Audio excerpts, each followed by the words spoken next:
Imagina un lugar donde el aire, fino y cristalino, quema los pulmones y el silencio es tan denso que parece presionar los oídos hasta crear la sensación física de un vacío. Estamos en África Oriental, en las altas mesetas etíopes, a más de 2000 metros sobre el nivel del mar. Este es el techo de África, entre escarpados acantilados de basalto, teñidos de rojo por el óxido, y cañones profundos que parecen cicatrices en el cuerpo de la tierra, yace un secreto que ha esperado su hora durante siglos. Olvida lo que creía saber sobre la historia lineal del cristianismo europeo. Estamos tan habituados a pensar que la Biblia es un libro cerrado, un canon inamovible, 66 libros en la tradición protestante y 73 en la católica, que resulta difícil concebir otra versión. ¿Y si existiera otra versión, más antigua, más amplia y más compleja, que conserva testimonios que fueron censurados del canon occidental hace siglos? No hablo de ficción al estilo Dan Brown, sino de una realidad documental rigurosa, confirmada por dataciones por carbono, análisis químicos de pigmentos y la opinión de especialistas de universidades como Oxford y la Sorbona. En la penumbra de una estancia impregnada de palma, cera de abeja y cuero antiguo del remoto monasterio de Abba Garima, reposan unos manuscritos que podrían transformar nuestra comprensión de los orígenes del cristianismo y de la misma resurrección de Jesús. Durante décadas, la comunidad académica occidental desestimó estos libros como copias medievales tardías, producto de una periferia africana que no merecía atención seria. Nos equivocábamos de manera monstruosa. Un avance científico reciente ha probado algo asombroso. Ante nosotros están los evangelios ilustrados más antiguos del mundo. Sobrevivieron a la caída del Imperio Romano, al auge de Bizancio, al nacimiento del Islam y a las guerras coloniales. Lo escrito en sus páginas de pergamino tosco difiere de lo que solemos leer en las escuelas dominicales. Para comprender la magnitud del hallazgo conviene aceptar una verdad que en Occidente a menudo pasa inadvertida. La Biblia etíope no es la Biblia que tienes en la estantería, ni la que descansa en la mesilla de un hotel, ni la que se lee en la iglesia de la esquina. Es la más extensa, la más compleja y también la más enigmática colección canónica que existe. Mientras el canon protestante se limita a 66 libros y el católico suma 73, la Iglesia Ortodoxa Tewahedo reconoce 81. Piensa en ello. Son 15 libros de diferencia respecto a lo que habitualmente consideramos la palabra de Dios. Es una biblioteca entera que en gran medida hemos perdido. ¿Qué contienen esos libros catalogados por la Iglesia Occidental como apócrifos? Etiopía los considera sagradas escrituras inspiradas. Entre ellos figuran el famoso Libro de Enoc, que narra la caída de los ángeles y la estructura del cielo, y el Libro de los Aniversarios, que despliega una cronología secreta del mundo. Y lo que interesa especialmente a esta investigación, aparecen textos del Nuevo Testamento que no forman parte del canon occidental. Obras como la Sinodos, la Carta de Clemente y el Libro del Testamento, que describen con un detalle inquietante acontecimientos posteriores a la resurrección de Cristo. Los concilios de la Iglesia Occidental en los siglos tempranos descartaron muchos de estos textos por considerarlos demasiado esotéricos, excesivamente judíos o políticamente incómodos para un cuerpo eclesial que buscaba uniformidad. Sin embargo, cuando el Islam cortó las rutas mediterráneas, Etiopía quedó aislada y se convirtió en una isla cristiana en un mar nuevo. Esa soledad resultó salvadora. Los etíopes no obedecieron ni al Papa ni al Patriarca de Constantinopla, ni purgaron sus bibliotecas. Guardaron todo. Y en ese canon amplio y preservado, los hallazgos de Garima revelan pasajes que llenan vacíos enormes en los evangelios estándar. ¿En qué consisten esos pasajes que inquietan a teólogos e invitan a reescribir tesis enteras? En los evangelios sinópticos tradicionales, el lapso entre la resurrección y la ascensión de Jesús aparece descrito con brevedad y fragmentación. Se le ve a los discípulos, comparte una comida de pescado, muestra las heridas y pronuncia instrucciones generales como «id y enseñad». Todo ocurre rápido y a menudo de forma desordenada, dejando muchas preguntas sin respuesta. ¿Qué dijo exactamente? ¿Qué aspecto tenía su cuerpo? ¿Qué hizo durante esos 40 días? ¿Por qué no le reconocieron al principio? Los textos etíopes vinculados a los evangelios de Garima ofrecen un panorama distinto y ampliado. Presentan transcripciones detalladas de conversaciones entre Jesús y sus discípulos después de la resurrección. No se trata de apariciones fugaces o espectrales, sino de encuentros que se leen como conferencias, lecciones y seminarios, instrucciones prácticas para vivir en un mundo sin su maestro. En la Epístola de los Apóstoles, por ejemplo, la escena se describe con intensidad dramática y fisiológica. Los discípulos no experimentan solo duda, sienten pánico y terror. Creen estar ante un fantasma, un demonio o una alucinación causada por el dolor. Jesús no se limita a mostrar las llagas desde la distancia, insta a los presentes a palpar su cuerpo y a verificar con sus manos su nueva condición material. Pedro, Andrés y Tomás lo tocan, perciben la densidad de su carne.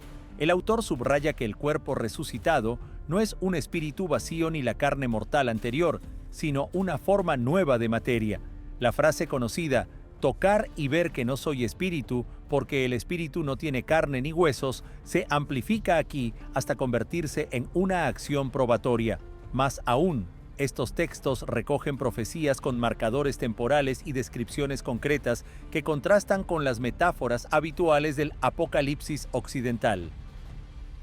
Hablan de estrellas que caen, de cambios climáticos y de conmociones sociales con una precisión que hiela, y quizá lo más perturbador para la comunidad eclesiástica, advierten sobre traiciones que nacerán desde dentro de la propia Iglesia, falsos profetas que surgirán no desde afuera, sino desde las filas de la comunidad. Ese es un texto de advertencia que permaneció oculto a los ojos occidentales durante siglos, preservado en las alturas etíopes. Los investigadores que han analizado estos manuscritos perciben un rasgo llamativo en la teología etíope, una insistencia radical en la realidad física y corpórea de la resurrección. Para comprender por qué esto resulta crucial, hay que recordar el debate teológico de los primeros siglos, cuando el gnosticismo ofrecía una visión radicalmente opuesta. Los gnósticos afirmaban que la materia era maléfica, capullo de la alma, sostenían que Jesús era esencialmente espíritu, una aparición sin verdadero nacimiento ni muerte corporal. Los textos de Garima parecen estar escritos como un acto de contraposición forense a esa doctrina. Describen clavos, marcas en la piel, ausencia de circulación sanguínea, pero presencia de músculos densos y huesos. En un pasaje singular, Jesús invita a sus discípulos a mirar sus huellas en la tierra. Un fantasma no deja huellas. Su cuerpo imprime la arena y la comprime con su peso. Este énfasis transforma la resurrección de un símbolo místico en un hecho físico que, aunque no resuelve preguntas metafísicas, altera profundamente la historia religiosa. Para los primeros cristianos de Etiopía, la carne fue salvada, no desechada. ¿Cómo sobrevivieron esos libros durante tantos siglos? Esa pregunta abre otra trama, de carácter histórico y químico. El pergamino no es papel sino cuero tratado. Es materia orgánica que puede pudrirse, ser devorada por insectos, arruinarse por humedad o desintegrarse por sequedad y fuego. Los evangelios de Garima tienen 1600 años de antigüedad. Atravesaron la declinación del reino aksumita, una de las 4 grandes potencias de la antigüedad junto a Roma, Persia y China, sufrir la invasión de reinos vecinos, la expansión islámica, la irrupción de fuerzas coloniales y conflictos internos. Por las leyes de la entropía, deberían haberse reducido a polvo muchas veces. Sin embargo, cuando el restaurador francés Jacques Mercier y su equipo abrieron los tomos, experimentaron un asombro auténtico. Los colores eran todavía vibrantes. Dorados, rojos, azules y verdes brillaban como si el artista hubiera dejado el pincel hacía apenas un momento. Las páginas estaban legibles. La explicación reside en una combinación de factores naturales y humanos. El monasterio está en las tierras altas secas de la región de Tigray, donde el aire es fino y la humedad escasa.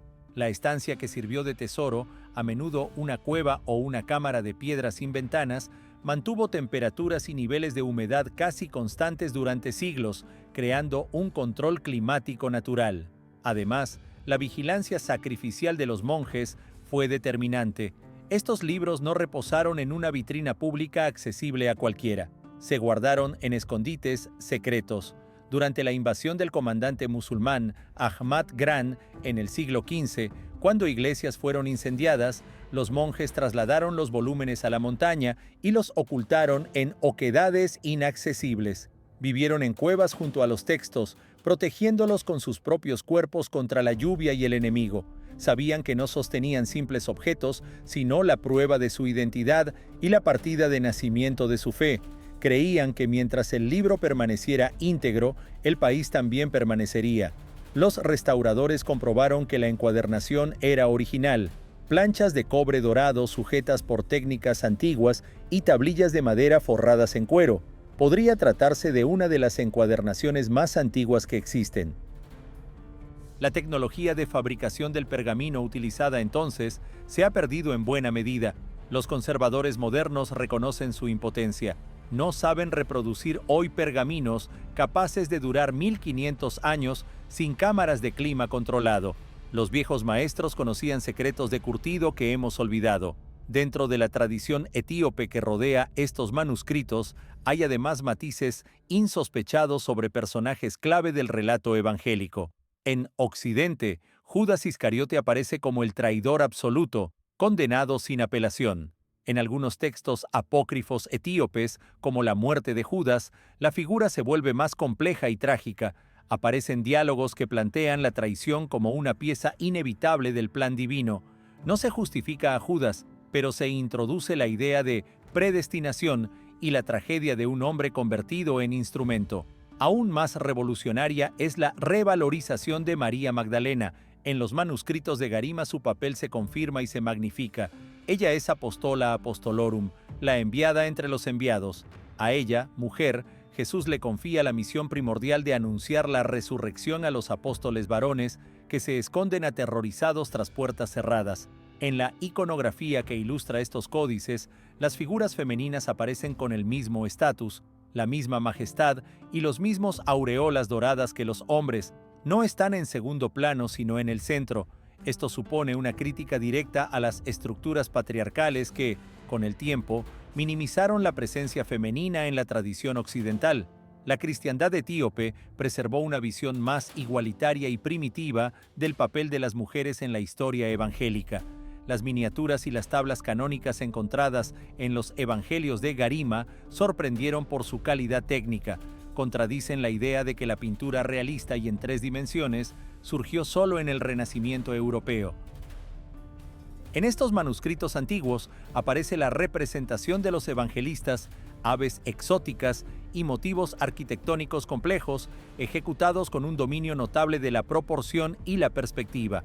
El estilo mezcla rasgos bizantinos y sirios con un marcado sello africano, ojos almendrados, rasgos faciales característicos y ornamentos geométricos vibrantes. Esto demuestra que Etiopía no fue una periferia aislada, fue el núcleo de un imperio poderoso, conectado por rutas comerciales y culturales con Siria, Jerusalén y Alejandría, y participó en una primera globalización del mundo antiguo. Los análisis químicos de las pinturas, realizados en laboratorios de Londres, confirmaron la importación de pigmentos desde largas distancias, azules de lapislázuli provenientes de Afganistán, oro de Nubia y pigmentos rojos como el cinabrio. Estos materiales indican una logística internacional colosal para producir estos libros, que habrían sido entre los objetos más costosos de su tiempo, equiparables al coste de erigir un templo o un palacio de piedra. Hay una urgencia inmediata en contar esta historia porque el artefacto único corre peligro mortal. La región de Tigray, donde se sitúa el monasterio, ha estado sacudida por un conflicto bélico brutal en los últimos años. Monasterios y iglesias que durante siglos fueron refugio se han visto alcanzados por bombardeos y artillería. El desorden facilita la acción de saqueadores y redes de contrabando que buscan antigüedades. Los evangelios de Garima figuran en la lista negra de los objetos más codiciados por el mercado ilícito, cuyo precio en subastas privadas podría alcanzar cifras equivalentes a cientos de millones de dólares.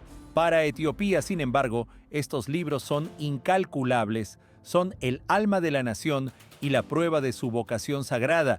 Ante el riesgo inmediato, organizaciones como la Ethiopian Heritage Trust llevaron a cabo restauraciones in situ. Los conservadores europeos trabajaron en el patio del monasterio, bajo toldos improvisados, porque los monjes se negaron a trasladar los textos a museos o laboratorios con control climático. Creen que si los libros abandonan aquella tierra sagrada, la gracia también se marchará de Etiopía. Técnicos debieron cargar toneladas de equipos en mulas para asegurar las páginas que se deshacían, reforzar costuras sostenidas por hilos centenarios y limpiar el hollín de velas y los sedimentos acumulados a lo largo de los siglos. Aún así, la guerra sigue cerca. Una sola esquirla, un proyectil errante o una bomba incendiaria en la cámara donde se guardan las piezas bastaría para convertir en ceniza la única evidencia física de una historia alternativa del cristianismo. El reconocimiento científico de la antigüedad de los evangelios de Garima obliga a replantear manuales de historia de las religiones y de África. Durante demasiado tiempo se asumió, con arrogancia occidental, que el cristianismo llegó a África Negra por la mediación de misioneros y colonizadores occidentales en épocas relativamente tardías. Estos manuscritos son prueba tangible de lo contrario. Etiopía fue uno de los primeros países del mundo en adoptar el cristianismo como religión de Estado desde los comienzos del siglo IV bajo el rey Ezana, mucho antes de que muchos territorios europeos se cristianizaran. Eso implica una línea de sucesión directa y no contaminada por la política eclesiástica europea. Los textos de resurrección que han perdurado en Etiopía pueden estar más cerca de las tradiciones orales primarias de los primeros testigos que muchos de los textos latinizados y editados que llegaron a canonizarse. Imagina el juego del teléfono. Cuanto más tiempo y más traducciones, más se altera el mensaje. Los evangelios de Garima funcionarían como una transcripción temprana, realizada ya en el siglo VI a partir de originales que podrían remontarse a los siglos tempranos. Son datos en bruto que devuelven detalles que la Iglesia occidental optó por olvidar, simplificar o convertir en alegoría por razones políticas. No se puede abordar la cuestión sin mencionar el gran secreto de Etiopía, la creencia de que el Arca de la Alianza está allí. Muchos etíopes no solo creen, sino que afirman con convicción que el auténtico arca de madera dorada que contuvo las tablas de la ley se conserva en Aksum, en la capilla de Nuestra Señora de Sión, a pocas horas del monasterio de Garima. Esa convicción impregna su interpretación del Nuevo Testamento. En la versión etíope, Jesús aparece frecuentemente como sacerdote y rey, según las categorías del Antiguo Testamento. La conexión entre ambas partes de la Biblia es aquí inseparable. La resurrección viene a entenderse como el cumplimiento final del misterio del arca.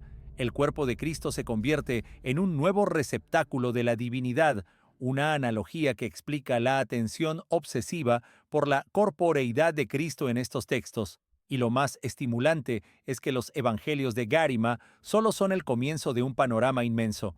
Miles de manuscritos se preservan todavía en los monasterios etíopes. Muchos son palimpsestos, es decir, manuscritos cuyos textos más antiguos fueron raspados para escribir otros nuevos por la escasez de pergamino. A simple vista el texto anterior parece borrado, pero un escáner multiespectral lo devuelve a la vida. Académicos que ahora escanean bibliotecas etíopes están encontrando bajo capas de plegarias medievales textos en lenguas antiguas hasta ahora considerados perdidos, versiones tempranas de la Biblia, apócrifos, crónicas y escritos en siriaco y copto. Estamos ante lo que podría llamarse una biblioteca sombra que se negó a desaparecer. ¿Qué podría esconder aún la vida de un santo o la capa inferior de un palimpsesto? Tal vez un evangelio más antiguo, una carta atribuida a un apóstol o fragmentos de libros de Enoc que creíamos perdidos. El potencial de descubrimientos es inmenso. Las montañas etíopes son como un disco duro de datos que apenas comenzamos a descifrar. Nos situamos ante el umbral de una nueva era en los estudios bíblicos y en la arqueología textual. El monasterio de Abba Garima es uno entre miles de conventos antiguos en las mesetas etíopes. En las cuevas de Tigray y Lalibela yacen montañas de manuscritos por estudiar, cubiertos por siglos de polvo y excrementos de quirópteros. La historia de la Biblia etíope nos invita antes que nada a la humildad. Creíamos conocer todo sobre el cristianismo, convencidos de que los archivos de Roma y Oxford lo contenían todo y que las piezas del rompecabezas estaban completas. Y sin embargo, en los confines del mundo, en las montañas africanas, unos monjes preservaron una versión que pensábamos perdida. La resurrección que relatan estos textos no es solo un milagro doctrinal, es una instrucción sobre la transformación física de la materia. Suena de forma diferente en las antiguas lenguas semíticas que en latín o en inglés. La investigación continúa. Mientras estos libros permanezcan, aunque sea temporalmente, relativamente seguros, tendremos la posibilidad de aprender más. Pero el tiempo corre. La guerra, el clima y el olvido humano siguen siendo enemigos que no duermen. Los guardianes de Garima mantienen la vigilia con cruz y arma en la mano, pero el mundo tiene la responsabilidad de ayudar para que la luz no se apague.